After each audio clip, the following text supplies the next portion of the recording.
Super power America, Europe के सबसे शक्तिशाली देश फ्रांस, जर्मनी, तकरीबन 26 देशों के राष्ट्राध्यक्ष G20 में शिरकत करने के लिए भारत आने वाले हैं।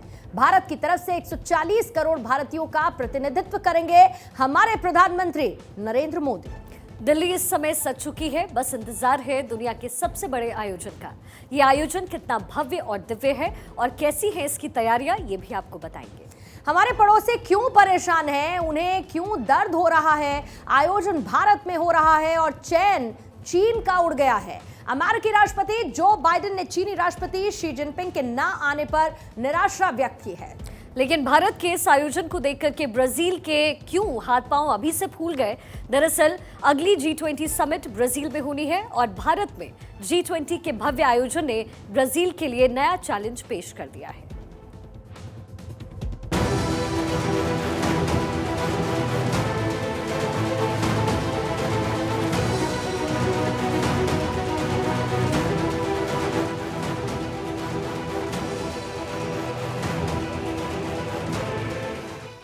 दुनिया का सबसे बड़ा मंच सजेगा, मोदी का डंका बजेगा।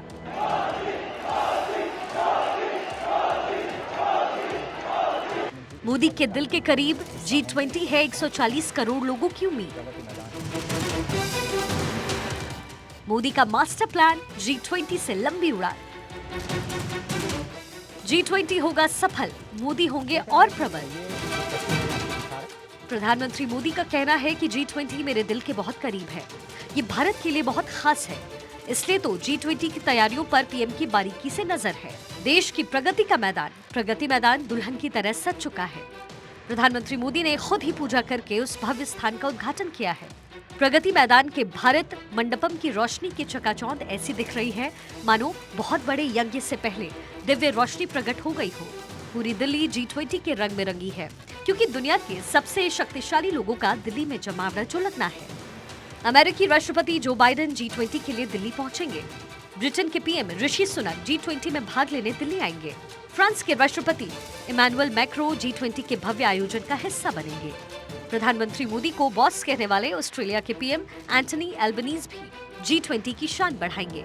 जापानी पीएम फूमियो किशिदा भी G20 का हिस्सा बनने भारत आएंगे। कनाडा के पीएम जस्टिन ट्रूडो भी भारत आकर G20 में शामिल होंगे। दक्षिण कोरिया के राष्ट्रपति यूसुक येओल भी G20 में भाग लेंगे। इन्हीं के साथ अतिथि देश से बांग्लादेश के पीएम शेख हसीना भी भारत पहुंचेंगी और G20 के भव्य आयोजन को देखेंगी। जितने बड़े मेहमान उतनी ही बड़ी है भारत की तैयारी। दिल्ली के चप्पे चप्पे पर सुरक्षा के कड़े इंतजाम किए जा चुके हैं, ताकि प्रधानमंत्री मोदी जिस भारत को दुनिया के सामने रखने जा रहे हैं वो भारत अगले 1000 साल तक याद रखा जाएगा। इसलिए मेहमान नवाजी में कोई कमी नहीं रखी जा रही। मेहमानों की सुरक्षा के लिए जबरदस्त सुरक्षा घेरा बनाया गया है। 1,30,000 जवानों की तैनाती की गई है। दिल्ली में अर्धसैनिक बलों की तैनाती। सीआरपीएफ रक्षक की 50 टीमें तैनात। रक्षक टीम में 1000 जवान तैनात।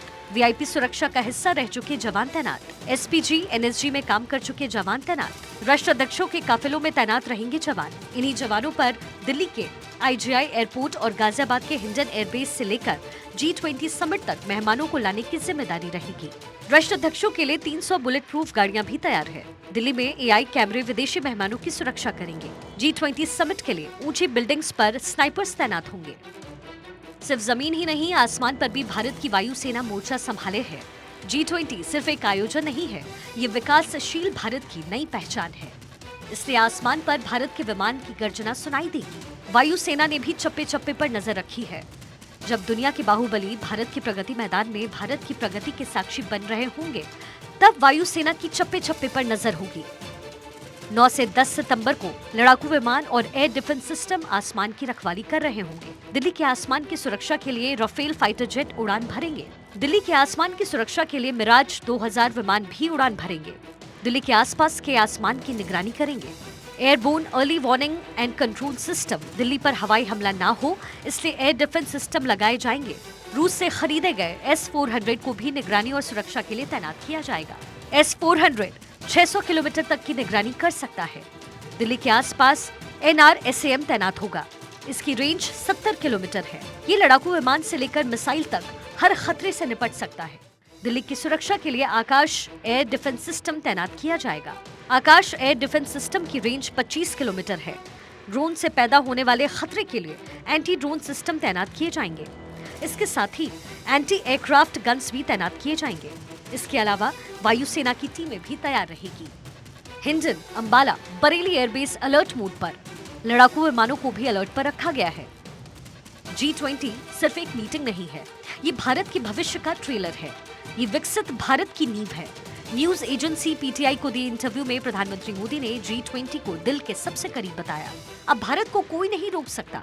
अब भारत डेवलपिंग नहीं, डेवलप्ड नेशन बनने वाला है। भारत ने G20 को लेकर के जो रोड मैप तैयार किया, वो देख सारी दुनिया हैरान है। प्रधानमंत्री मोदी ने पीटीआई को दिए अपने इंटरव्यू में साफ साफ कह दिया कि आज भारतीयों के पास विकास की नींव रखने का शानदार मौका है, जिसे अगले हजारों वर्षों तक याद रखा जाएगा। लंबे समय तक भारत को 1 अरब भूखे पेट वाले देश के रूप में देखा जाता रहा। अब ये 1 अरब महत्वाकांक्षी मस्तिष्क और 2 अरब कुशल हाथों वाला देश है। हमारे लोगों के जीवन की गुणवत्ता दुनिया के सर्वश्रेष्ठ देशों के बराबर होगी। प्रकृति और संस्कृति दोनों की देखभाल करते हुए इसे हासिल करेंगे। कभी केवल एक बड़े बाजार के रूप में देखा जाने वाला भारत अब वैश्विक चुनौतियों के समाधान का हिस्सा है। भारत की G20 अध्यक्षता का विषय वसुदेव कुटुंबकम सिर्फ एक नारा नहीं, बल्कि व्यापक दर्शन है, जो हमारे सांस्कृतिक लोकाचार से लिया गया है। इस बार G20 के भव्य आयोजन से पहले G20 की जो मीटिंग देश भर में की गई, उन्हें देखकर G20 के मेहमान तो गदगद थे, लेकिन हमारे दुश्मन पड़ोसी तड़प रहे थे। वो इन मीटिंग्स पर सवाल उठा रहे थे, लेकिन पीएम ने क्लियर कर दिया कि हमें कोई फर्क नहीं पड़ता। भारत की संस्कृति और विविधता को दर्शाने के लिए सरकार ने देश के अलग अलग हिस्सों में G20 की बैठकें आयोजित की थी। ये बैठकें अरुणाचल प्रदेश और जम्मू कश्मीर में भी आयोजित की गई। इस पर चीन और पाकिस्तान ने आपत्ति जाहिर की, क्योंकि चीन अरुणाचल प्रदेश को और पाकिस्तान जम्मू कश्मीर को विवादित मानते हैं। प्रधानमंत्री मोदी ने चीन पाकिस्तान की आपत्तियों को खारिज करते हुए कहा कि ये सवाल उस वक्त वैध होता अगर हमने उन जगहों पर बैठकें करने से परहेज किया होता। हमारा देश विशाल और विविधताओं से भरा है। जब देश में G20 बैठकें हो रही हैं, तो ये स्वाभाविक है कि ये देश के हर हिस्से में आयोजित की जाएगी। लेकिन पीएम की इन बातों को सुनकर चीन परेशान है। चीनी राष्ट्रपति शी जिनपिंग तो डर के मारे भारत नहीं आ रहे, क्योंकि जिनपिंग को डर है कि अगर G20 मीटिंग में भारत गया तो दुनिया का सामना कैसे करूंगा, क्योंकि जिनपिंग जानते हैं कि वो जब भारत आएंगे तो सवाल पूछे जाएंगे। भारत के अक्साई चीन और अरुणाचल प्रदेश को चीन का हिस्सा कैसे बताया गया? दक्षिण चीन सागर में अपने पड़ोसी देशों के कुछ द्वीपों को कैसे अपना हिस्सा बता दिया? ताइवान को कैसे अपने नक्शे में शामिल किया? भारत के साथ सीमा विवाद पर आप हल क्यों नहीं निकाल रहे? साउथ चाइना सी पर आप क्यों साजिश रच रहे हैं? जब से भारत को G20 की अध्यक्षता मिली है, तब से ही चीन का चैन उड़ गया है। चीन लगातार G20 बैठकों में अड़ंगा लगाने की कोशिश कर रहा है। राष्ट्रपति शी जिनपिंग भारत को मिली G20 की अध्यक्षता से बिल्कुल भी खुश नहीं है, इसलिए जिनपिंग भारत नहीं आना चाहते।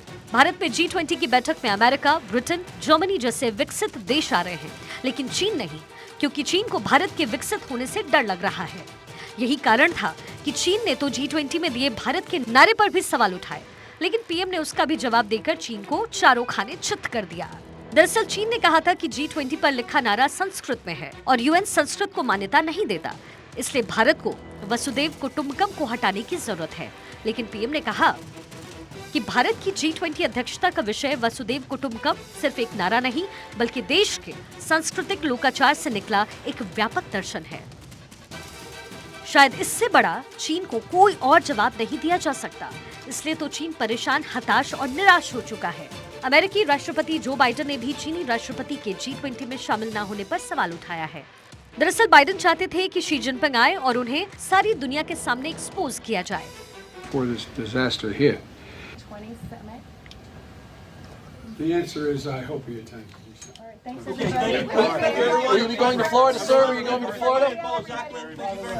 लेकिन भारत को कोई फर्क नहीं पड़ता जिनपिंग आए या नहीं आए, क्योंकि प्रधानमंत्री मोदी G20 में दुनिया के दिग्गजों के साथ जो व्यापार करने के लिए बातचीत करने वाले हैं और बाइडेन के साथ नए नए समझौते करने वाले हैं, उसके बाद चीन को मिर्ची तो लगनी तय है।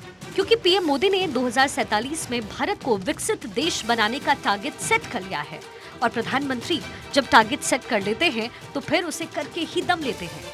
भारत के इस भव्य आयोजन को देखकर आने वाले G20 की अध्यक्षता लेने वाले ब्राजील के हाथ पैर फूल चुके हैं। मशहूर आर्किटेक्ट दिक्षु कुकरेजा ने ब्राजील को लेकर जो जानकारी दी है वो गर्व करने वाली है।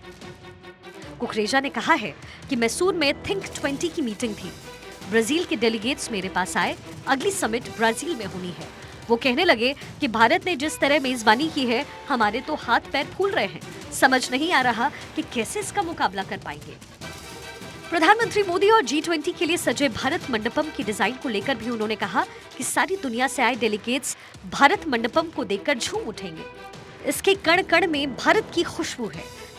इसीलिए तो प्रधानमंत्री मोदी ने विधि विधान से पूजा करके इसका उद्घाटन किया था। आज इसकी भव्यता देखकर हर भारतीय गर्व महसूस कर रहा है और G20 की फाइनल मीटिंग के बाद सारी दुनिया भारत के इस आयोजन को लेकर भारत को नए नजरिए से देखेगी।